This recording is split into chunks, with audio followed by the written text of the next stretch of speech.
یا اسی کی مذمت کرو. یہ جب تک طاقت آتی کہاں سے جماعت میں؟ باقی دیکھیں سارے سیاسی ورکر، لیکن یہ پاور کہاں سے آتی ہے کہ سینٹر مشتاق مہرنگ کے پاس پہنچ گئے، بلوچستان کی آپ کب سے بات کر رہے ہیں، مسنگ پرسن سے کتنے دیر سے لڑ رہے ہیں، یہ طاقت کہاں سے آتی ہے؟ یہ تو یار حق اور سچ کی بات ہے، تو اللہ تعالیٰ دیتا ہے، کرنی چاہیے. میں بالکل یہ بات کہتا ہوں کہ میں یہ نہیں کہہ سکتا کہ جتنے بلوچ لوگ پہاڑوں پہ چڑھ گئے ہیں یا جو بلوچستان آرمی ہے وہ کچھ صحیح ہے.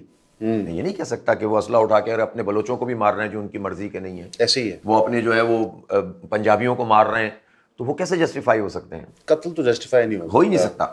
لیکن اس پورے عمل میں جو ان کو فیسیلیٹیٹ کر رہے ہیں حالات، ان حالات کو پیدا کرنے والا بھی تو جسٹیفائی نہیں ہو سکتا. تو بات تو کرنی پڑے گی نا کبھی. یہ وہی بات ہے کہ سندھ کے وڈیرے سندھ و دیش کی بات کریں، بھائی تم حکومت میں ہو، تم کس چیز کی بات کر رہے ہو؟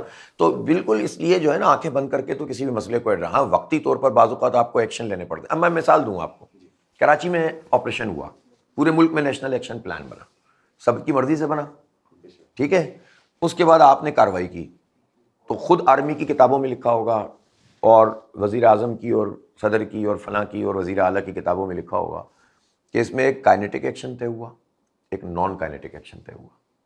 کائنیٹک ایکشن کا مطلب یہ تھا کہ آپ جو دہشت گرد ہیں ان کو پکڑیں گے، اور اس وقت وہ آپریشن کرنا چاہتے تھے. جب میں نے مخالفت کی، میں اس میٹنگ کا حصہ تھا، پتہ نہیں خوش قسمتی سے بدقسمتی سے، کہ جس میں نواز شریف صاحب بھی تھے، زرداری صاحب بھی تھے، راہیل شریف صاحب بھی تھے، آئی ایس آئی کے چیف بھی تھے، اور ڈی جی رینجرز بھی تھے، فلاں 2 میٹنگز ایسی ہوئی تھیں. تو اس میں یہ طے پایا کہ جب ہم نے پھر اس ایکسپوز بھی کیا جو دہشت گردی کر رہے تھے ان کو، کسی کی ہمت ہی نہیں تھی وہاں بات کرنے کی. تو جو آپ نے کہا کہ یہ ہمت کہاں سے آتی ہے، یہ ہماری اپنی کوئی نہیں ہے بھائی، اللہ تعالیٰ کی عطا کردہ ہے، ہماری پارٹی ہے، ہماری تربیت ہے جس کی وجہ سے ہم یہ بات کرتے ہیں. لیکن ہم مسئلے کا دوسرا پہلو بھی بتاتے ہیں. وہاں پر یہ طے پایا کائنیٹک نان کائنیٹک. کائنیٹک یہ تھا کہ ایکشن لیں گے، آپریشن جنرل نہیں کریں گے، ٹارگیٹڈ ایکشن لیں گے. ہم نے یہ کہا تھا ٹارگیٹڈ ایکشن کریں. جنرل آپریشن فوج کے خلاف نفرت پیدا کرتا ہے اور گیہوں کے ساتھ گھن بھی پوچھتا ہے. کولیٹرل ڈیمیج ہمیشہ نقصان دہ ہوتا ہے. جی ایسے ہی رہے، صحیح ہے نا، ہر جگہ ہوگا، چاہے وزیرستان میں ہو، چاہے بلوچستان میں ہو، پورا چاہے افغانستان مثال ہے اس کی. اس کے بعد آ جائیے، یہ بات طے ہوئی کہ بھائی انفراسٹرکچر پہ توجہ دیں گے، تعلیم پہ توجہ دیں گے. یہاں پر پھر کراچی ٹرانسفارمیشن کمیٹی بنی، پلان بنا ابھی 4-5 سال پہلے.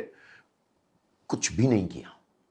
جب آپ ایک پہلو پہ تو ایکشن لے لیں اور کرمنل بنانے کی فیکٹری لگا دیں، بچوں کو فیل کر دیں آپ، اور کہیں کہ یہ بچے جو ہیں وہ آپ بالکل ملک سے محبت کریں گے اور ملک میں رہنا چاہیں گے، تو بھائی جس کے پاس پیسہ ہوگا وہ چلا جائے گا، جس کے پاس نہیں ہوگا یا وہ خودکشی کرے گا یا نشہ کرے گا یا کیا کرے گا. اگر اس کے پاس، آپ یقین کریں اس وقت کراچی میں اگر جماعت اسلامی آواز نہ اٹھائے نا تو یہ پتہ نہیں کیا بن جائے گا. میں اسی لیے نوجوانوں سے کہتا ہوں مایوس مت ہو، ہمارے ساتھ کھڑے ہو جاؤ، ہم تمہارے ساتھ کھڑے ہوئے. ہم ان کے ایسے مطلب ان کو نہیں چھوڑیں گے، ہم تمہارے ساتھ مل کر لڑیں گے. لیکن تم اگر خودکشیاں کرو گے اور نشہ کرو گے اور اسٹریٹ کرمنل بنو گے تو تمہارا خاندان تباہ ہو جائے گا. لیکن یہ ظالم نہیں سوچ رہے جن کے ہاتھوں میں سب کچھ ہے، وہ نان کائنیٹک ایکشن پہ انہوں نے کوئی کام نہیں کیا. میں نے لیکچر دینے آ جائیں گے ہر کوئی. جتنے